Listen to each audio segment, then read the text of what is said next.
Non, il y a c'est la Bible, c'est la Bible. Il y a pas pasteur dans l'église selon foi ya mutu. Ndeni soye comme que pasteur aye au salele pour ebenda ba. Mais parce que na osala yé ezaka comme ta salibar, mais ba ne ezaka na clienté. Na rien na lona rabilo ya ancestral comme ba attire client. Ko sala ngoma kasa. Batirance wana. Batirance batikle et ngoma makasa. Tu as une conviction na na conviction na ayetika ya kaka. Tant ya na siko beaucoup mi full, yo zo bénéficier mbongo, c'est ça. Non batikle non ezaka ma bête. C'est ça que tu retiens monter moto OK vendre na bar na ou na église na. L'homme prudent voit le mal de loin. Tolier Bango. Merci Bozolanda biso partout dans le monde à travers YouTube na Natolo Belavi et ezabon zoé matoko le sénateur à vie de la presse Mbote na bino nyonso. Mbote na sponsor number 1 ya Africa Fast TV na monivi Abdul Panzu na Sfran Bodots mobile ya mère Nanclair Mvela Bambote na bino et pourquoi pas na ya kukunyu mwaka El Chanto de Kimbanse ke Bambote na yo monvier et ONG Tabita Lisungi ya mère Kakunonga mère propre Bambote na yo Sarah Tambo depuis Canada et mon vieux mon grand frère propre Ngwangu ça c'est Paul depuis Soudaf, Patrick Ndambi fils de l'homme, Archipap Chimei, Merli Nzeka. Voilà. Tu as mis Mouta Matondo, tout développé ma solo. Mouta Boni. Oui, ça va, grand journaliste. Voilà. Voyage le quitte. Oui, voyage le quitte très bien par la grâce de Dieu, en plus par la grâce des ancêtres. Ça va vraiment. Comme na Kiti, na direct lobby na 22h. OK. Na tena de vol à 22h, checking il y a tiba 23h, na bimaki na presque 0h parce que 2h du temps il y a checking. Taka aéroport na biso Angeli. Bon moi ba krobasi miki miki zanga raté mais en tout cas vraiment ça va. Voilà. Tout solo la masolo ya ancestral, il y a pouvoir ancestral. Oui. Partout dans le monde tout ça on a beau s'abonner massivement en Afrique face et puis na tolo bela vindenge masolo ça la toujours bazolanda biso boni masolo zo ke ndenge ya spiritualité. Oui, makambo zo ke ne très bien comme activité comme musala on a recevoir et qui est très bien Angola bakoko comme nazo vivre puis nazo recevoir ba misala o ye faire dépasser ngai naza toujours en cheval comme vu que cheval et ça m'a toujours en tout moment c'est que misala maye ki malamu ba résister pe malamu parce que ceux qui résistent malamu za na chaîne yo mais na robenga na ça nos émissions donc on a besoin résultat malamu ezate c'est que na ça ba déplacement te pour ça la bande ko misala mais puis na kozonga pété na Congo na ça sur misala ba ndeko ya Congo Kinshasa où il y a monde entier c'est ça. Voilà bande ko bazolanda biso partout dans le monde bazana besoin ba yeba au komaki na masolo na ndengeni bon na komaki te faut me rappeler pour ça place les masolo te mais comment on recevoir ki musala wana on recevoir ki yango au komaki maître parce que ba komaka président de la République ministre et bon pouvoir ancestral na biso na luka yango te pouvoir ancestral ou pouvoir divin ba luka yango te ba recevoir yango familièrement et ça te question comme magie aux zaka praticable OK ko ça yango ba étude pouvoir na biso na recevoir à partir à CBT. CBT, c'est-à-dire CBT, c'est un village dans le Brazzaville. C'est un grand village, c'est un village où souvent tous ces bazars ancestrales. C'est ça que vous voyez que papa Moussou Bassala a 72 ans, 86 ans, 100 ans aussi bazali. Par rapport que tout ça il a souvent domaine ancestral, mais là où il est allé à Kinkolo, il y a on est tout ça là. Quand on a boyé, on a recevant 15 on a biso, 15 c'est comme temple du savoir. 15 on a y a on est sur la séance nyonso, y a on perd en connaissance, y a on peut ça sagesse sur ça misala comme les première émission dans les gars comme na ya repé ça ba information na bande je pense mais la deuxième émission na roya na biloko na nyon sur musala tout ça les ceux qui moi que ça peut tout ça déplacement à niveau CBT les a prompté billets billets à $100 ti Brazzaville je pense mais sur le cas tout là ya maluko on va chez nous ba $50 mais na ba boîte non il y a des gens aussi aux difficultés mais non il y a des gens aux difficultés parce que na phase parallèle na za toujours que non na za mutu ya bato bazana babozui non monter pas ça difficulté à droit faire ça déplacement d'ailleurs mais na makoki au minimum au azanango au à recevoir au à réception naka à redéplacer pe to ya to kindi ensemble une équipe technique nion sur ba chaîne na biso boki sur place donc on sur place botal la séance misala ça en plus na ba témoignage mais je pense mais témoin qui est dans les bossa va oyo yanga na sala misala d'abord yo moko on a sur place va ba landi oyo ba na biso ngai na yo c'est ça alors et là on est vraiment yo moko bénéfice nango tango sala bon bénéfice nanga ezali lolingi na sala bino misala récompense ennement na singa na ba client nanga ye Donc dès que vous récompensez ngai, ça me fait du mieux. Bénéfice dans les ezali, les gens ont mis des connaissances pendouenga, c'est ça. Ndouenga ezani. Ndouenga c'est la connaissance. Non na traduire ngo lingala na tena na munukamboka na biso parce que son na zolo bakana munukamboka na biso, beaucoup de gens aussi bakoyoka te mais baotala makambo o na zolo na sala basine. Vraiment na bakanda munukamboka parce que lingala ezalangi na ngate. Na ba mingi munukamboka. Akike mbi na we tufitisila mumba mako mwena mao. Na France lo bakana munukamboka na biso, ne simana okota na malingala non lamba teza langi na biso ya baswali so ba mina sema o baga o mutamina sema utikuna nenga pe kwa tonalité au villageois ata na balingala au villageois au tiwa c'est ça. Voilà ce que différence ni nezali na pouvoir oyo ba pesio na famille na o mutage tangela ndeto lo ba science occulte so ba nda tangela. Bon, différence ezali aux limité dans ça la science et pas na biso conditions ezati. Chez eux ba conditions ezali parce que la science OK quoi apprendre comme ba science praticable. OK pratiquer on peut que au salaka mais o yanga ba peso connaissance pour nous comme bondo ki na biso ba yindo. Donc on a recevoir bondo qui ça pour ko liate, ça pour ko pesa bande ko solution, c'est ça. OK. Alors nebo travers ndingo na so mutu par exemple akende ko sala ba pratique moko na bato ba science ou bakenda otangela et que petit des arts nous vous appelez na facilité ya ko désactiver makamona pour mutazonga bi non ça na facilité au sala ngotango ye jepa na ngai na ko sala ontsugudolo comme purification ba boturinyo so uti na libanda okota na temple na ngate pourtant okota na kata nkinzo na ngai e beti yo okuwe na zope ba inconvénient musubongo na selo musalete mais à côté na kata parce que azan non purifié pas e beti so ba ko ipe akufi parce que akimona biloko oyo et singita mona mais avant qu'on na rituel nanga na solo purification spirituelle na makasa kaka et non que ça ça non makasa ka na pesa yo mais ce moment sokolango pendant 24 heures tant on sokolango tant 24 heures si le lobby nango nesco sima oya bon okota na kata rituel c'est ça ce que bloko wana ya kosokola na yo batu ba lela ka beaucoup plus sur yango ki batu ba sokola mingi na ba batu bazala na moi ba neto tu utiliser ba terme mo ba mpoka par exemple batu ba fio ba kinda ba sokoli bango akomi tango le kamibali bazomona kaka après un moment donné makamwa tango esila radio comme mona jeune fille wa koko sur arriva comment purification oyo eyaka na monde magie ne yango ezalaka na ba délai omona bokomi ko se nuire mais purification oza ancestrale eza na délai te eza pe na moment o te ko se nuire pété donc recevoir ngo bongo et ko bon ça yo mbula na mbula jusqu'à quand o kufa parce que oyo ko zwa makambo oyo ezaka éternellement oyo esila kata atangani na za bosomo ke pouvoir d'engagner ça au fond na ya recevoir on ndeko na moko ya famille tant na recevoir ngo jusqu'à quand akoma fatigable que nomo ke na ko sala te ndesi ma recevoir ngo mutu musu c'est ça sikoyo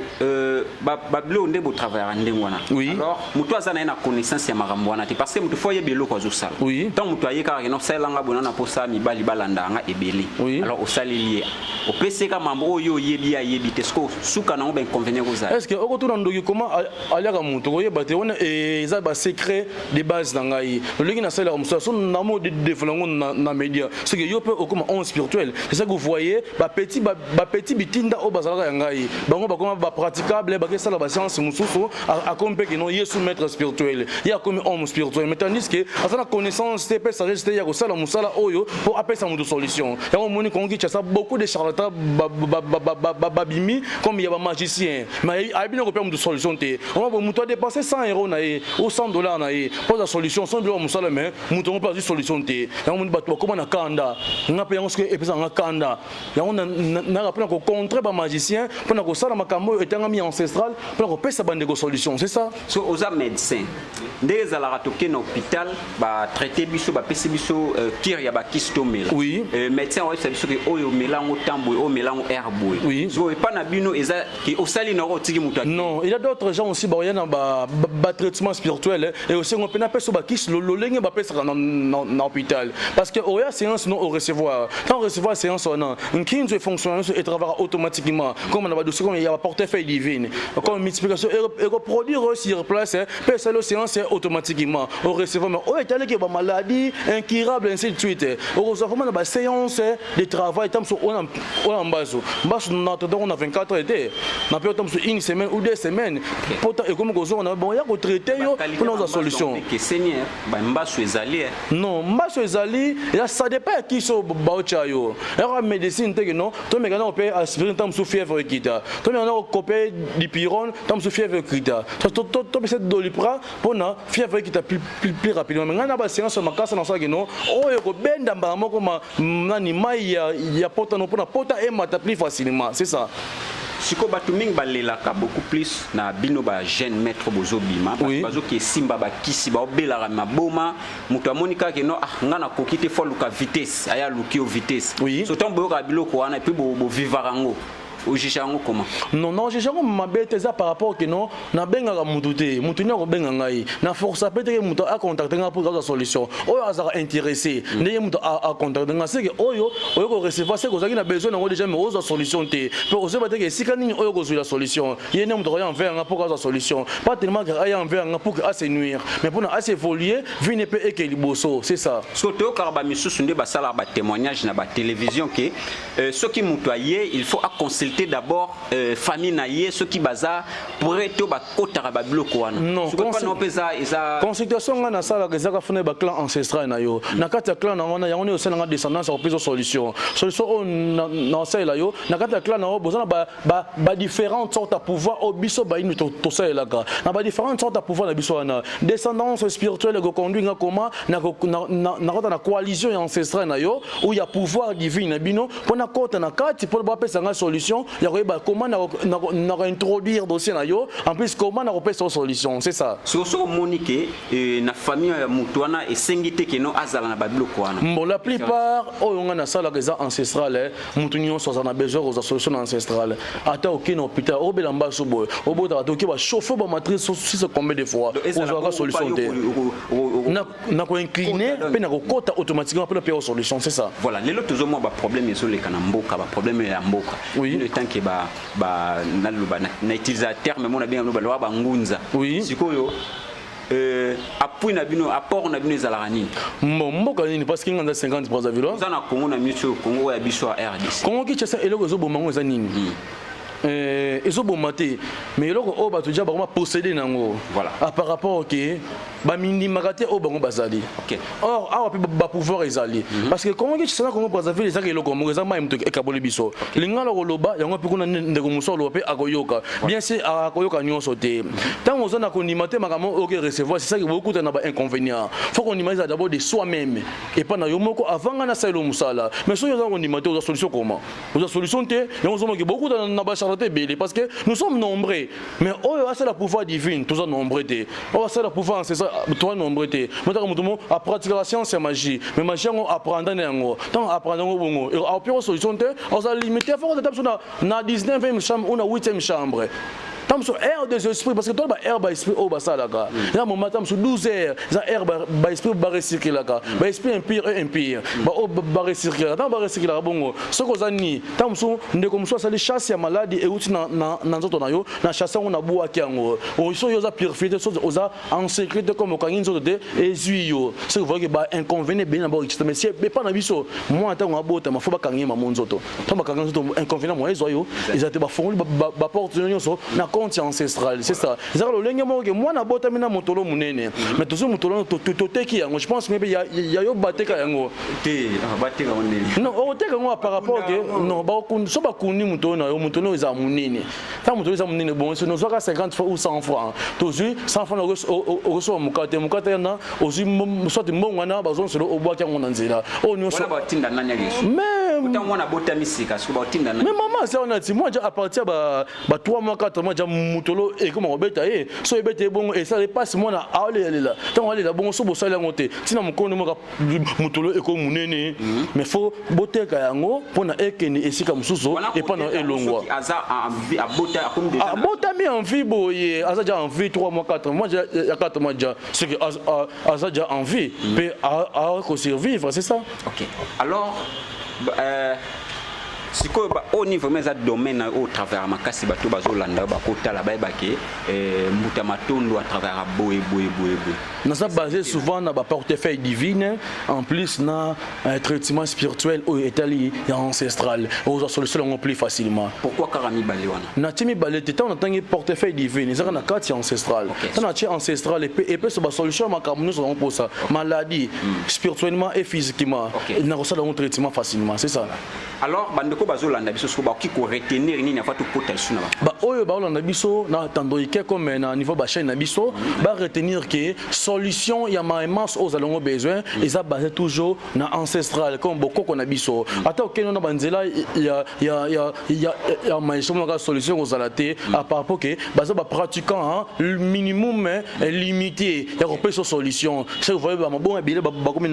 na gichasa et le ko ba retenir ngwana pour que nangela magie zonga ancestral pour bankolo bao c'est tout ça de maman so moi on ça c'est ça. OK. Alors si ko lelo ba jeune bazo vivre vraiment neto lobaki tout de suite là problème ya Congo jeune baza conscient. Non monde entier on peut toi Congo té dans monde entier. Voilà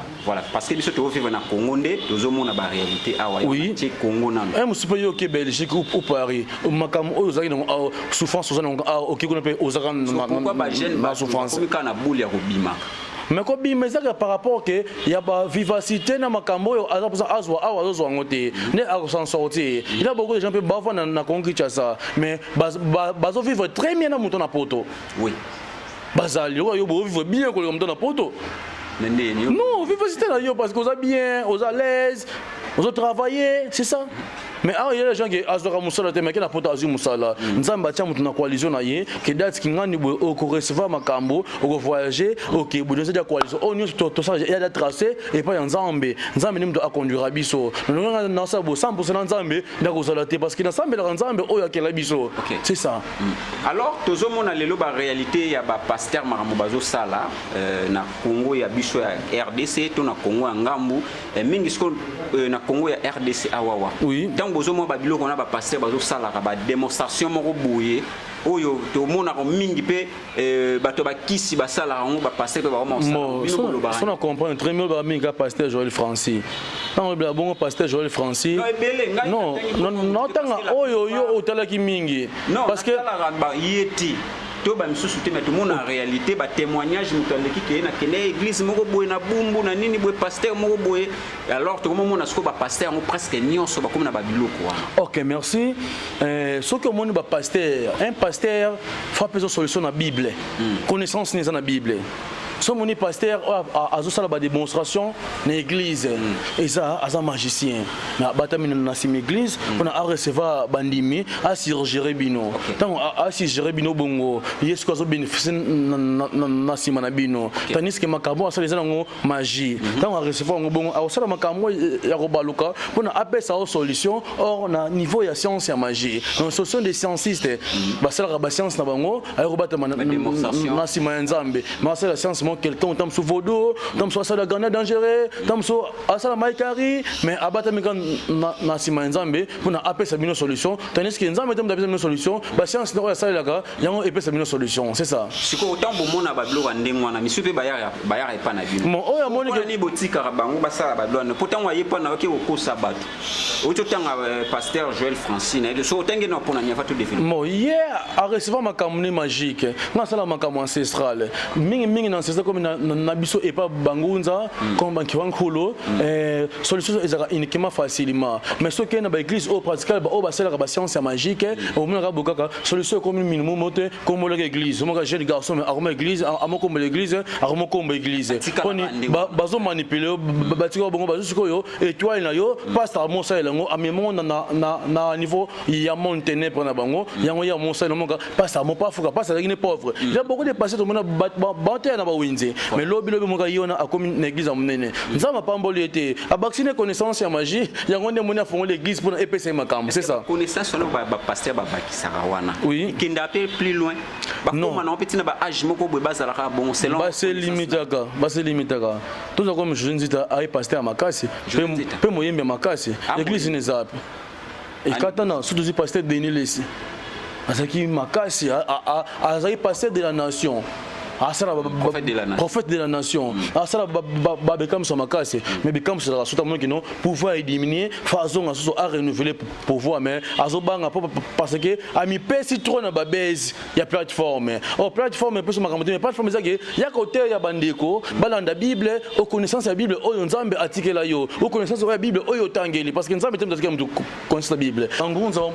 révélation ya nzambe pour mdoueno. Nzambe pour mdoueno kitelo apeso ndwenga pe connaissance non na connaissance a pesa wana et comme au selo mamas aux alongo pour ça. Mais pour l'instant comment que ndwenga soute connaissance soute message sur la Bible au sel bâti biblique au comme pasteur quand pasteur bongosko bikam sino au pesa ndeko. On a côté na ba science mo comme ba loge on pesa bandeko ba solution na ba loge OK ozo rattraper ba étoile ya ba bandimina yo ba o ba yaki pona ko sambela nzambe ya zo ça il a ngopona asa ba démonstration na ndeko mo mususu pe comment comparable na coopérer na nganga c'est l'église na bingo ya il faut ya na chao bilo na nzoto na bimisa yo abimisu ya ngope na tani et ça déjà créé na mo na média ba ya o témoigner que tu connais qu'il faut payer $100 ya payer $20 ndeni dernièrement à l'église par exemple il y a pasteur Joël Otangi garçon moko ayaki ko sala déclaration que yo kana ki bongo te Alexandre médiaté ye alekisi yango par oui et ça pour na ebendele bandimi mais un pasteur a recevoir makambo ya ancestral banzambe ba salela yo yake pa na fongolo miso pe na peso coalition pe conduction au pas na bandimité na pour église ne amata a contacter na sala maima so pour ça ba mona bino presque ndenge moko non ya c'est la Bible c'est la Bible donc il pas ya ba pasteur na l'église selon foi ya mutu ndeni soe comme que pasteur aye au salele po ebenda bato mais parce que na osalela ye ezaka comme ta salibar mais ba ne ezaka ba clienté na rien na lona rablo ya ancestral comme ba attire client aussi ngo makasa ba tirance wana ba tirance ba tirance et ngo makasa to yene na conviction na ayetika ya kaka tant ya na siko beaucoup mi full yo zo bénéficier mbongo c'est ça non ba tirance non ça ma bête c'est ça que to chao motema moto OK fana kana na bar na ye une église na ye c'est ça atire fidèle na kata bar wana atire fidèle même pasteur na ta boîte wana ye azaka wana tandis que aza sous manipuler par rapport ya makaya manti oba eto batikeli biso pour nzamba conduire réussir aux solutions malamu pasteur asala ancestral a dit pouvoir ancestral a sala makambo oyo tangi ya ancestral les en condition te na sacrifice PTP et nuire mon limité c'est ça alors maître ngana olinga to développer beaucoup plus que to n'habite aux alapé spécialité na ba pratique devant caméra boué ou soit aux oneza mambo mo ezaka pratique te na c'est une force spirituelle ou grandeur ya makambo na ça dans nazo expliquer loko na ko expliquer comment sur place na média pe dans l'action ligne fonctionnera pas dans de quoi ya pas na ngai mettre le bagage ça portefeuille divin le portefeuille divin on yemo azana ngo et ça la ngo te tant ça la te so na la ça non de ko fonctionnera boy na sali prier na ngai le ligne yo recevoir pas na pa yo pe salela yo c'est ça c'est net ndé toza boy ko sa pe mo lo non ça portefeuille divin quand non c'est là yango na chaka makasa na chelo je pense même au vérifier yango je pense même bozomo na bandeko za yango yo ils a portefeuille divin yango très bien na chesuboy ils a portefeuille divin yango je pense même yo mo moni so manga yo zo mo mbali bana basi bakimaka ndako sekoka ocha soyi en plus na zona likasa na biso ya makaya manti na mélanger parce que biso ezala raté biso tozala rande totali au sali makamuna parce que yo nous a ko expliquer biso nyoso oyo luka o sala wana ça n'engage que vous biso to tala rana tozala des caméras zawa OK ça va pas de problème ndeko sur le cas s'il vous plaît bon ça qui bien mettre parce que Billy voilà bon excusez biso vraiment toza pe en direct ba ndeko ba tala biso en direct voilà attention voilà je pense même bandeko batali pe bandeko balandi bozomona voilà botala malamu ke oyo eza likasa yo moko bozomona ke eza likasa na che likasa ngana kati na zisoyi na che na kati yango eza soyi na likasa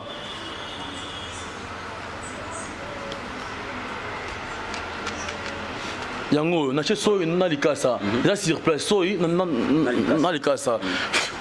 nzambe mpo mutu lendo nzambe mpo mutu lendo moko meno ngena bankulu bame uno kia ki mutu lendo ngena kanu fu sono nsoniko kansi lubwa basono yayi umoko meno mina bankulu luizeno Louisa Vava, Nzamba Pomutelo, Nzamba Nkulu, Nansong Dila, Casablanca.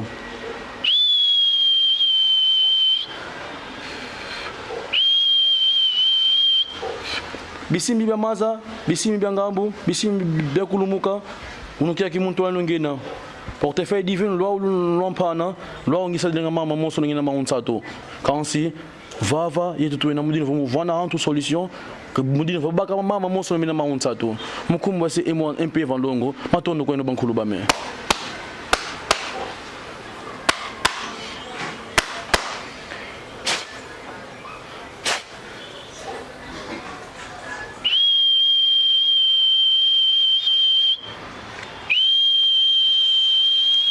Je reverserai très bien, papa. Oh, il mis 50 €, je pense.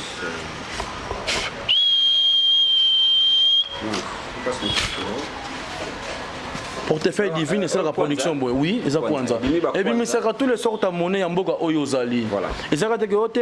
maintenant ça ka $500. 500 kwanza plutôt. Ils ont mis 500 kwanza. Voilà. Donc des connaissances après ça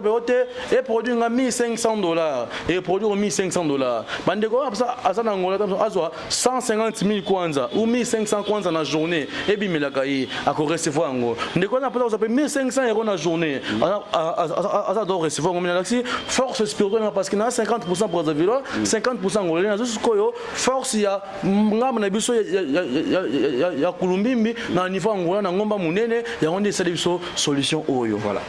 Sur autant we bimi boy, mbongo euti wapi?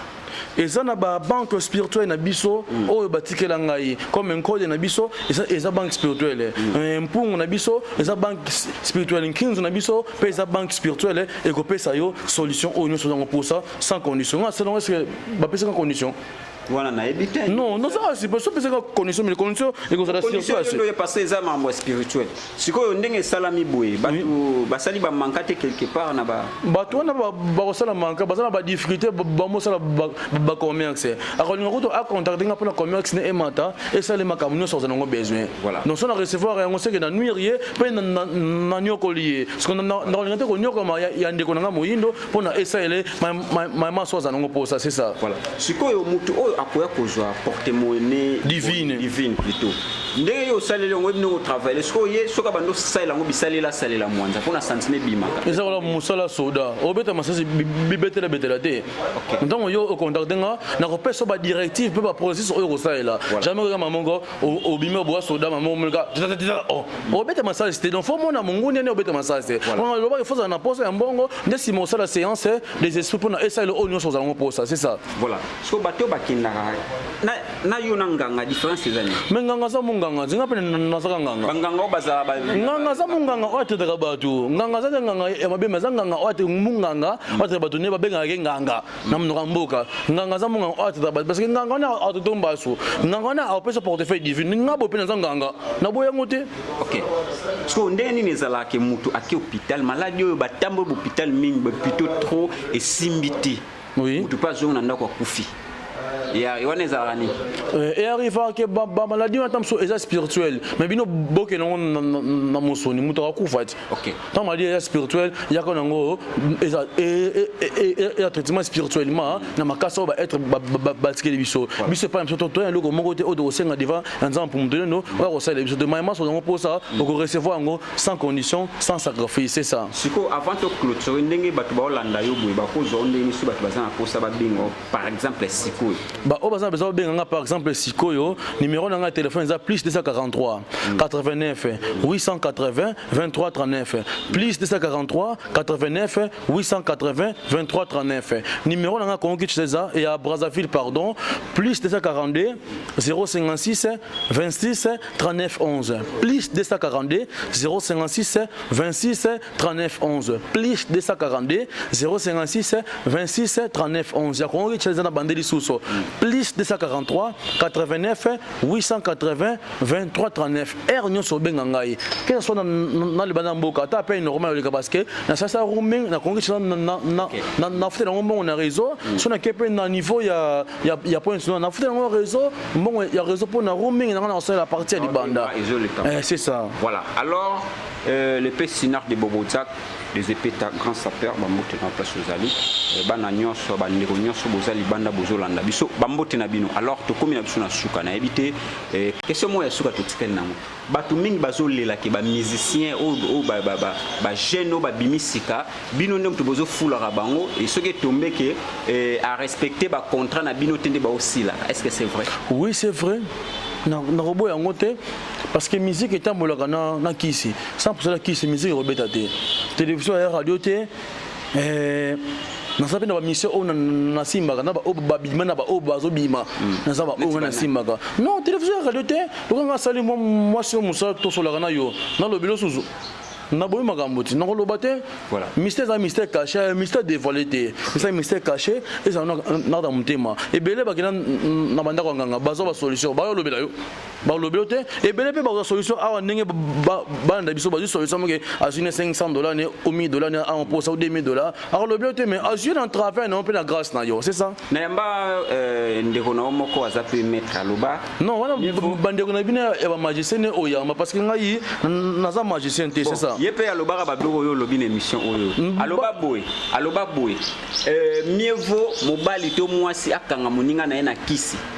eza nango bien ke otika mwasi ndengo na tambula bongo ki na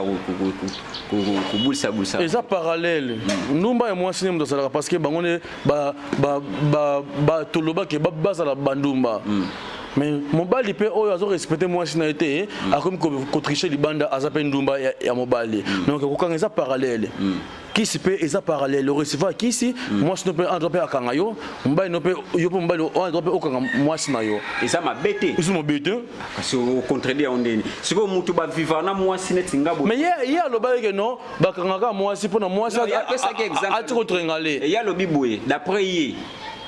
comme azai mobali d'après ye akanga mwasi na na kisi d'après pe so azali pe mwasi nga kanga pe mobali na kisi parce que a tricher libane pour azana amour toujours ya ye oui c'est ça pour ne saisir bolingo na yo o garantir bolingo na yo il faut saisir mobali na yo pour na mobali na yo atika ko s'en sortir on ne peut pas saisir mwasi na pas comme azoba na yo parce que o beaucoup mbele ko la mbozo benya na singa parce que bongo za pe malamu okanga mutu être humain okange na ne non on saisir spirituellement tant on saisir bon spirituellement o comme a comme na sous commandement ya oya yo kolobela ye parce que les basse mso aligno na bolinga solo mais ayo ke la côté tant yo ke le bongo te faut oye pas na kangelo ye pona ayo ke la yo c'est ça na ba dire non et ça na dire te ngama on appelle ça et dire te ce n'est pas éternellement tito okufa na sa longo tibo okufa so lembi na yo mo yo atena moi c'est yo lingi na mo prochain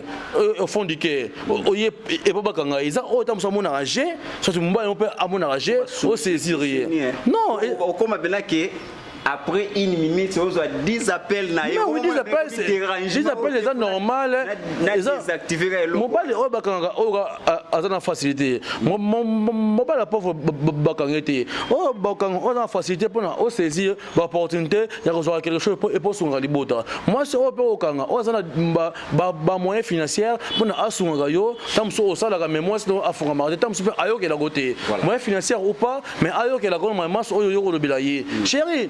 Na période 10 minutes na boki so 10 minutes per hier c'est ça OK siko to comme na biso na suka na ebité message ni ko pesa na bandeko ba Hollanda biso et pour pesa numéro direct bandeko musu ba koti déjà ba obengo wa siko numéro na nga direct ezana d'abord plus 243 89 880 23 39 plus 243 89 880 23 39 ya Congo Kinshasa on a PC et à Brazzaville les a plus 242 056 26 39 11 plus 242 056 26 39 11 que ce soit l'air au Bengaï on va recevoir Mbuta Matondo appui sur solution il y a moyen sur un pour ça c'est ça voilà donc comme na souka na éviter message au pesa nini soit ba dédicace aux gens message fort na pesa ke bandeko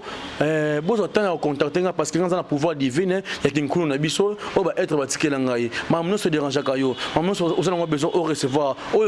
te pe o on a posa au sala ka yangote contacter pour aux solution c'est ça d'accord